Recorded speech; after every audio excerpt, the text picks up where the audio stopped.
दिल्ली और मुंबई में sero survey क्यों हो रहा है? हम हर्ड इम्यूनिटी की क्यों बात कर रहे हैं? किस आधार पर WHO को उम्मीद है कि कोरोना पैंडेमिक अगले 2 सालों में खत्म हो जाएगा? तो चलो इन बातों को इस वीडियो में समझते हैं। आप ऊपर आई बटन क्लिक कर दें तो आप मेरा वैक्सीन पर बना वीडियो भी देख पाएंगे।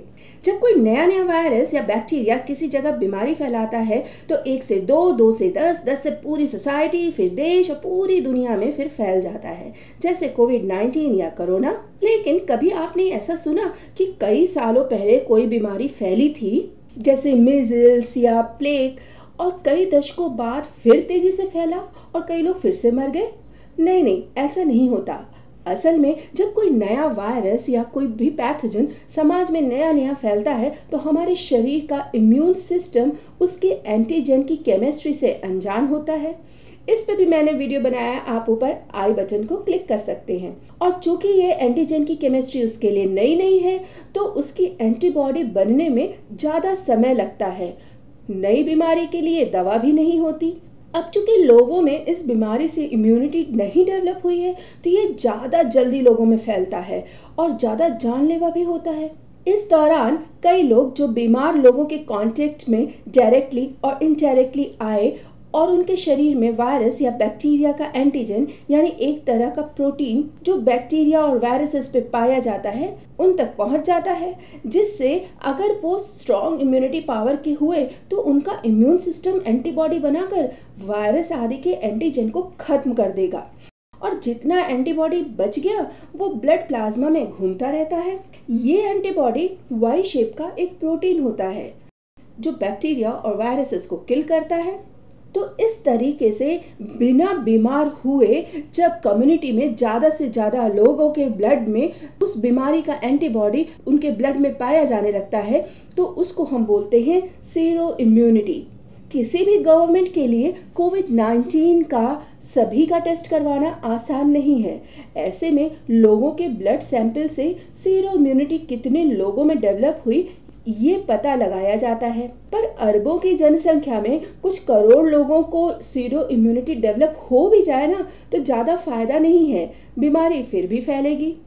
ऐसे में ज़्यादा से ज़्यादा लोगों को वैक्सीन लगाकर हर्ड इम्यूनिटी डेवलप करवाना ही बचाव का एकमात्र उपाय है। हर्ड का क्या मतलब है? हर्ड का मतलब है जानवरों का झुंड। जानवरों के झुंड में ताकतवर जानवर हमेशा अपने कमजोर जानवरों की रक्षा करता है। अब कोई जरूरी तो नहीं कि किसी आबादी में 100% लोगों को वैक्सीन लग ही जाए।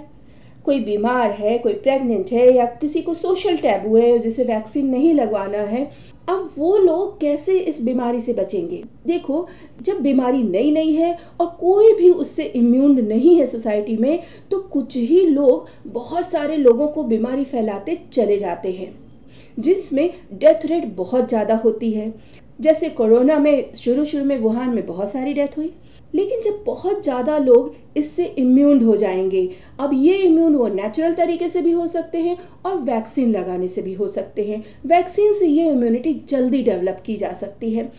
जब ज़्यादा से ज़्यादा लोग इम्यून हो जाएंगे तो वो बीमारी अब कमज़ोर इम्यून वाले लोगों को या जिनका वैक्सीनेशन नहीं हो पाया है उनको इन लोगों के कारण अब बीमारी नहीं पकड़ेगी, क्योंकि ये इम्यून लोग बीमारी फैलाने वाले लोगों और जिनकी इम्यूनिटी कमज़ोर है उनके बीच में एक दीवार बन के खड़े हो जाते हैं और सोसाइटी में बीमारी फैलना बंद हो जाती है। तो एक तरीके से जिन्हें कोरोना की बीमारी हो चुकी है ना, उन्हें आप अपना धन्यवाद दीजिए, उनसे कोई पक्षपात ना करिए। उन्हीं के कारण आप और हम सुरक्षित हैं।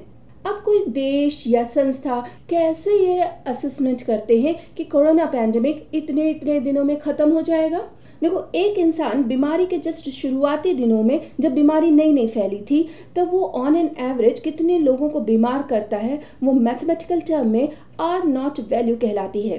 R0 वैल्यू अगर 1 से कम है तो बीमारी संक्रमण नहीं फैलाएगी, लेकिन R0 वैल्यू अगर 1 से ज़्यादा है तो बीमारी संक्रमण वाली होगी, समाज में जल्दी फैलेगी।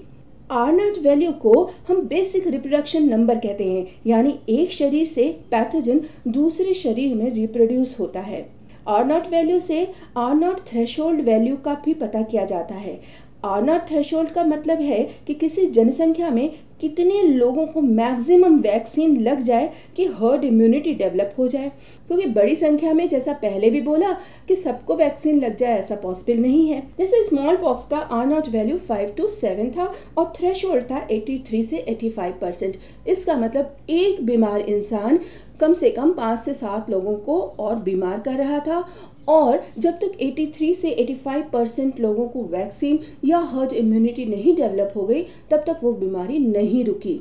अब R0 वैल्यू तब की वैल्यू है जब नई नई बीमारी फैल रही है, लेकिन जब अच्छी खासी आबादी बीमारी से इम्यून हो जाती है तब एक बीमार इंसान कितने लोगों को बीमारी फैलाता है उसे RE यानी कि इफेक्टिव रिप्रोडक्शन नंबर कहते हैं। RE जैसे जैसे कम होता जाता है बीमारी वैसे वैसे फैलना बंद हो जाती है।